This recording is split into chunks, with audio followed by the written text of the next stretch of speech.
Já sabe como refrescar as suas ideias na nova temporada? Esta primavera faça upgrade à sua lista de podcasts. Fique sempre à frente da história e garanta hoje acesso antecipado aos Podcast Plus do Observador. Agora, com 20€ de desconto. Assine em observador.pt.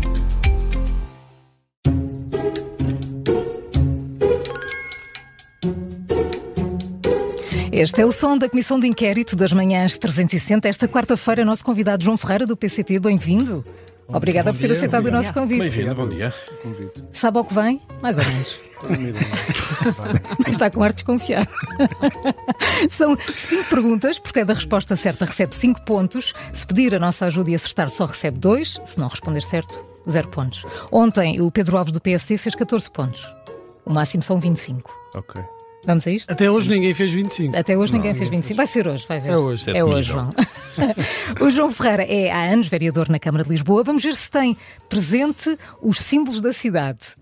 Quantas torres tem a coroa dourada da bandeira municipal de Lisboa? Oi. Imagina a bandeira, a coroa. A Maria João faz umas perguntas. Tem uma certa semelhança com a bandeira portuguesa, não é? Pode pedir ajuda. Mas não sei se vai ajudar muito, está assim. Então eu peço ajuda. Então vá. 3, 5 ou 12? 5. Isso. 2 pontos. Se conquistam 2 pontos. Vai ser o candidato da coligação, da CDU, às autárquicas do próximo ano. Se for eleito, o que é que vai fazer diferente de Carlos Moedas? Eu diria que aquilo que é necessário fazer diferente em Lisboa não se define apenas em contraposição ao que foi feito nos últimos 3 anos. Define-se seguramente em contraposição àquilo que foi feito nos últimos 3 anos. É fácil nós olharmos hoje para o estado da cidade e constatarmos que, não obstante, isto é importante dizer-se, a Câmara ter disposto de recursos generosos, digamos assim. Nós, em 2025, a Câmara vai ter, pelo 4º ano consecutivo, o maior orçamento de sempre, sistematicamente orçamentos acima dos 1.300 milhões de euros, a que se juntam neste período algumas centenas de milhões de euros de PRR, e não é difícil nós olharmos para o estado da cidade e percebermos que é muito aquilo que há por fazer, sem que percebamos propriamente em que é que se traduz de melhorias na vida na cidade estes recursos que a Câmara tem tido à sua disposição. Na higiene e limpeza urbana, na organização do trânsito, no estado em que estão muitas das infraestruturas que hoje são e edifícios que hoje estão sob competência da Câmara Municipal, por exemplo, as escolas da cidade que estão num estado, muitas delas calamitoso, a necessitar de requalificações que há anos não avançam e não avançaram nestes 3 anos. Se olharmos para o problema maior da habitação, tivemos recursos muito substanciais, estamos a ter recursos muito substanciais para intervir nessa realidade, seja na reabilitação do edificado, seja na construção de habitação nova, no aumento do parque habitacional público. Então estão a ir para onde esses recursos? Nós o que temos, aquilo que se vê, é no essencial uma gestão errática, perdulária. Não é, quer dizer, alguma coisa se está a fazer. É inevitável que assim aconteça. Está-se a fazer alguma coisa, por exemplo, ao nível da reabilitação dos bairros municipais, infelizmente muito aquém daquilo que era necessário, e intervenções parcelares, lacunares, que deixam aspectos essenciais onde era necessário intervir, por exemplo, no interior das habitações, resolvendo problemas de salubridade, de conforto, e onde não se está a intervir. Por exemplo, estamos a intervir muito nas fachadas desses bairros, sem ir ao interior. Mesmo no plano da construção da habitação pública, este Executivo recebeu alguns projetos. Estou a pensar, por exemplo, num projeto do Programa de Arrendamento a Custos Acessíveis do Alto do Restelo. Foi um projeto que o PCP teve parte na sua elaboração. Chegámos a um acordo na fase final do mandato anterior com a gestão PS no desenho dessa proposta, que estava pronto a avançar e que está bloqueado desde há 3 anos. Carlos Moedas mantém-o bloqueado. Eu não queria, ainda assim, feita percorridas estas áreas onde é fácil perceber o muito que há por fazer e que não se fez nestes anos, algumas delas onde até houve retrocessos, mas não queria ainda assim deixar de situar, porque foi por aí que comecei, os problemas que hoje enfrentamos, não há 3 anos, e na mudança que houve há 3 anos, mas muito antes disso. Sendo justos, nós temos que reconhecer que alguns destes problemas, degradação de um conjunto de equipamentos e serviços públicos municipais, de que a higiene e limpeza urbana é um exemplo, mas não isolado, as questões da habitação, o problema de um certo estreitamento da base económica de desenvolvimento da cidade, esta política do tudo ao turismo que afoga outras atividades que são importantes para uma base diversificada e sólida de desenvolvimento económico da cidade. Isso são problemas cujas origens se situam mais atrás e em opções que foram tomadas também pelo PS, na altura, em conjunto com o PSD. E até para inverter esse diagnóstico que faz, não faria sentido o PCP e a CDU estarem disponíveis para uma frente de esquerda na Câmara de Lisboa? A CDU está, em primeiro lugar, ela própria um espaço de convergência, de gente diversa, de origens diversas. E eu diria que a situação atual reclama uma convergência ainda maior, mas tem que ser uma convergência que se afirme pela necessidade desta ruptura que vai além do que aconteceu nos últimos 3 anos. Pode alargar-se essa convergência a isso, a outros partidos? Nós trabalhamos ativamente para que esta convergência se alargue. Agora, nós não podemos olhar para aquilo que é necessário fazer em Lisboa como sendo simplesmente remover o atual presidente para instalar alguém que nos leva ao ponto em que estávamos em 2021, porque esse ponto não era o desejável e por alguma razão aconteceu o que aconteceu em 2021. É imprescindível que o PS faça um exercício autocrítico sobre as suas responsabilidades na gestão da cidade, que ainda não fez, nem mostrou disponibilidade para fazer. O PCP queria entrar numa eventual coligação com o PS, mas com um outro peso, é isso?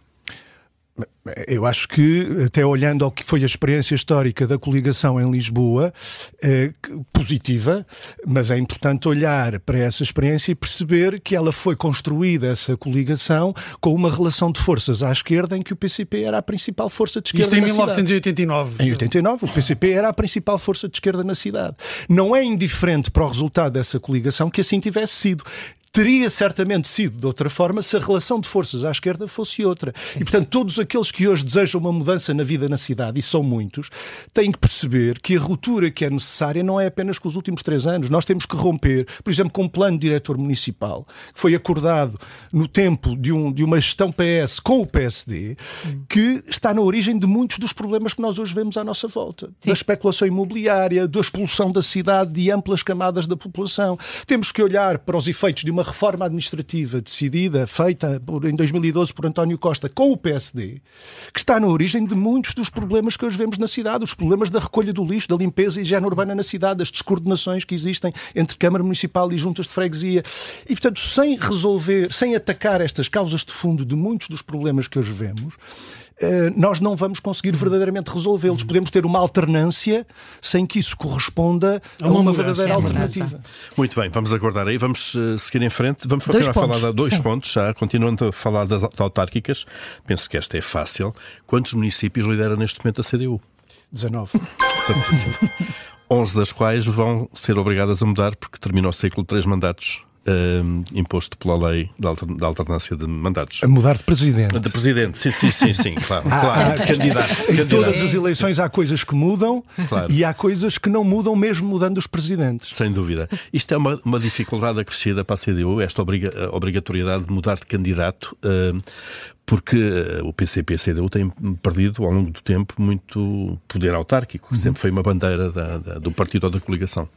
Sim, como lhe digo, em todas as eleições há coisas que mesmo que não mudem os presidentes mudam, e é bom que mudem, e há coisas em que mesmo que mudem os presidentes não mudam. Eu diria que há um projeto autárquico. A CDU tem, isto diferentemente até de alguns outros partidos à esquerda, tem um projeto autárquico, que tem linhas essenciais, que onde quer que esse projeto seja implementado, são linhas visíveis. O envolvimento das populações, o envolvimento democrático das populações nas decisões que dizem respeito aos seus próprios destinos, a aposta em serviços municipais que são essenciais para a manutenção da boa qualidade de vida nas terras onde esse projeto é levado a cabo, a aposta em áreas como a cultura, a educação, o desporto, a a aposta no ordenamento do território. Porquê é que essas características não são cada vez menos valorizadas? Porque se olharmos até aos anos 90, a CDU e o PCP tinham à volta de 50 municípios, umas vezes mais, outras vezes menos. Sim, enfim, isto não são tendências nem inexoráveis, nem eternas. Já houve momentos de quebra, houve momentos de ascenso, houve câmaras perdidas, houve câmaras recuperadas. Mas deixa-me recuperar aqui umas declarações de Jerónimo de Sousa, o antigo líder do PCP, secretário-geral do PCP, que quando o PCP perdeu, a CDU perdeu câmaras muito importantes na margem sul, autênticos bastiões comunistas como a Almada, o Barreiro, disse que os eleitores, as pessoas se iriam arrepender. Na verdade, nas eleições seguintes reforçaram as maiorias do PS, que foi quem conquistou essas câmaras. Não tem havido um progressivo desfazamento entre o PCP e os eleitores, mesmo a nível autárquico? Há evoluções eleitorais e comportamentos eleitorais que desaconselham, às vezes, conclusões apressadas.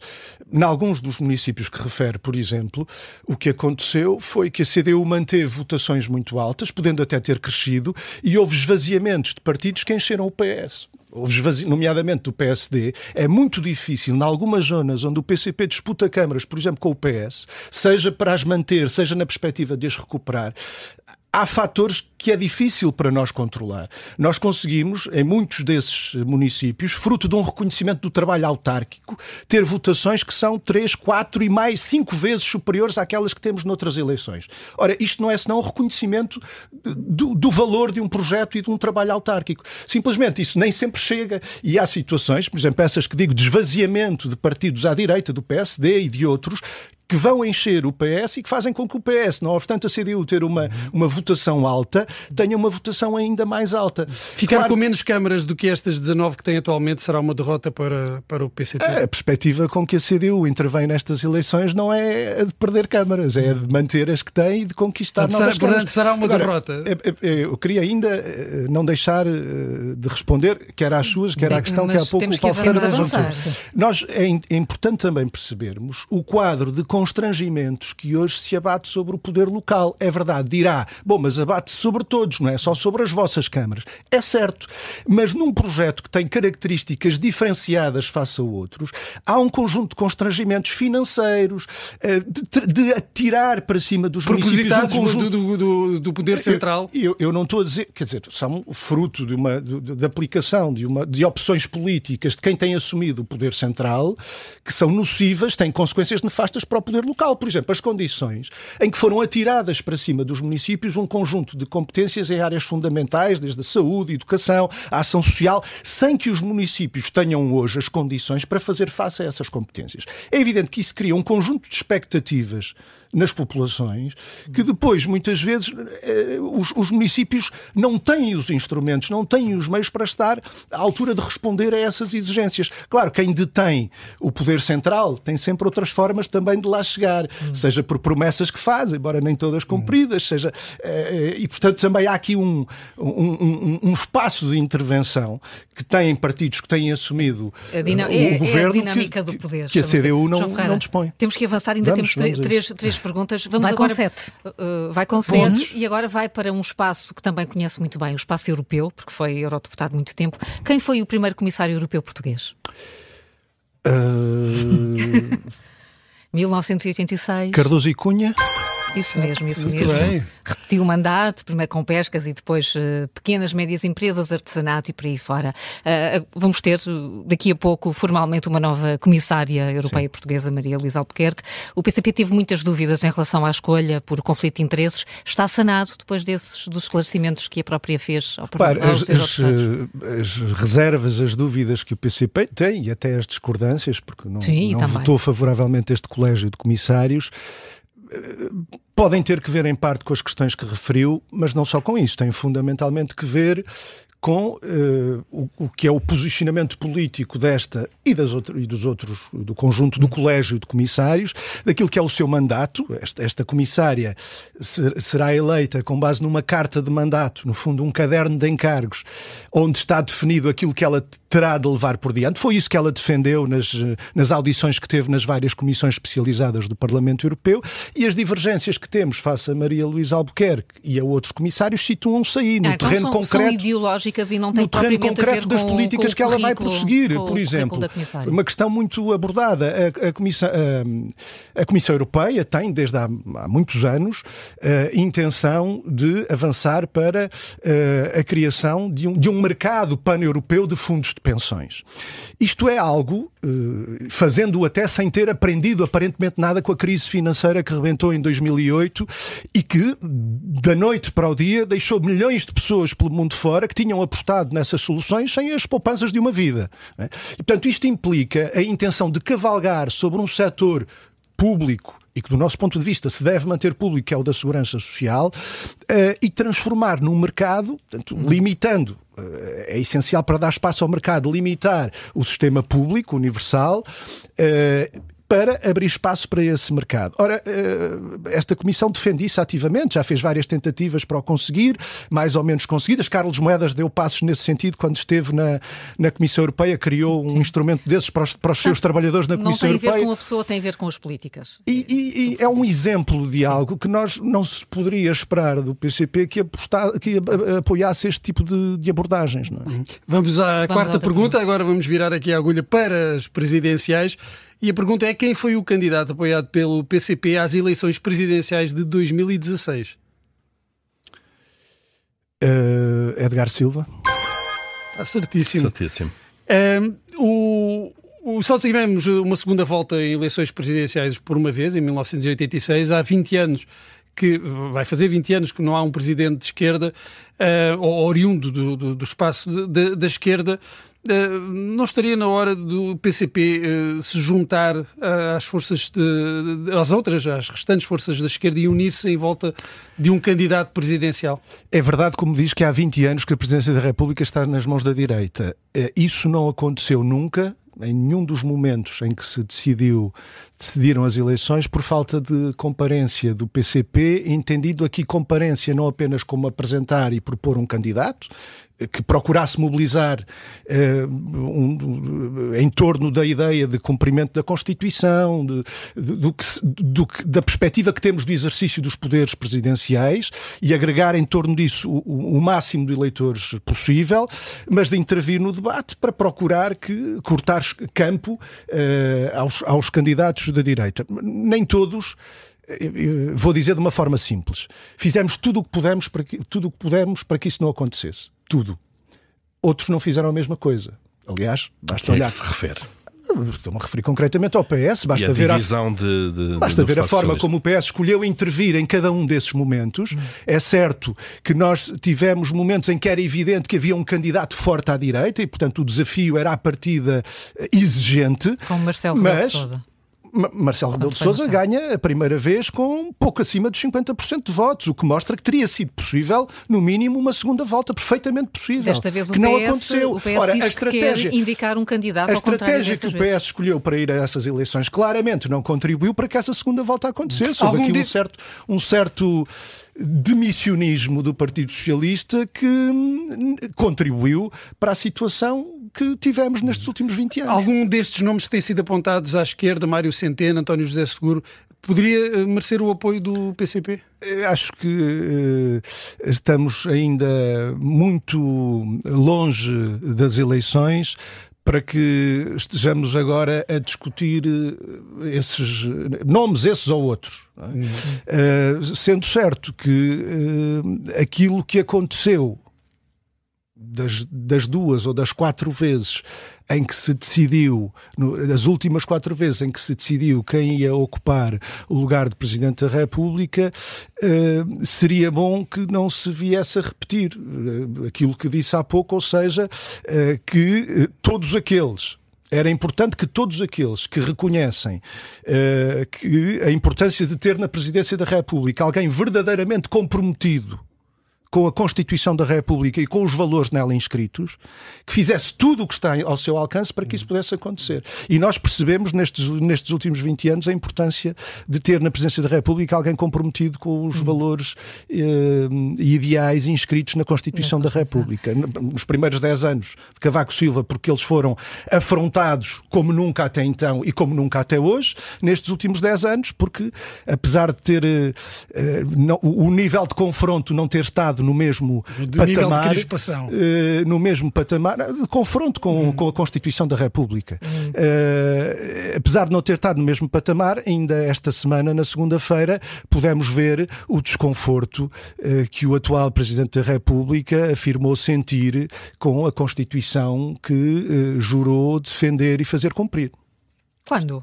Está a falar da cerimónia. Por exemplo, quando considerou que entre a Constituição de 1976 e a de hoje, que elas são coisas muito diferentes. É evidente que são coisas diferentes, mas separar a Constituição de hoje da Constituição de 76, ignorando que há um conjunto de valores, de princípios, de ideais que, não obstante as revisões que foram sendo feitas e outros tantos desfiguramentos da Constituição ainda se conservam e ainda estão preservados, é uma postura e uma atitude que não ajuda à defesa desses valores, desses ideais, desses princípios que lhe são matriciais, digamos assim. João Ferreira, mesmo no minuto, a última pergunta. Havia tanto, mas temos um minuto e vai conseguir estes 5 pontos num instante. Como se chama a autobiografia de Angela Merkel que foi ontem lançada? É uma só palavra. Já li várias coisas, algumas com interesse até sobre a autobiografia, mas não então peça ajuda, assim não é a bandeira da Câmara que o deixa ficar. É uma palavra só, é uma palavra que diz muito. Não, já percebi que é uma palavra. É uma palavra. Não... Será faculdade, fraternidade ou liberdade? Liberdade? Certíssimo. Havia tanto para dizer. Vai ler o livro? Tem curiosidade? Tenho. Digamos que aquilo que até agora transpirou do livro para o espaço público mediático e que eu fui lendo aqui e ali, digamos que algumas coisas têm o seu interesse. Muito bem. Sobretudo porque é importante perceber, estamos a falar de alguém que interveio, que foi determinante pela sua intervenção no curso da União Europeia e também do nosso país, durante um período em que eu pessoalmente tive uma intervenção ativa no Parlamento Europeu e, portanto, há sem dúvida... Tem que cá voltar para falarmos com mais calma. Alguma curiosidade. João Ferreira sai daqui com 19 pontos. É um balanço muito bom. É muito bom. Muito obrigada por ter aceitado o convite. A Comissão de Inquérito regressa amanhã com Rui Cristina, do Chega.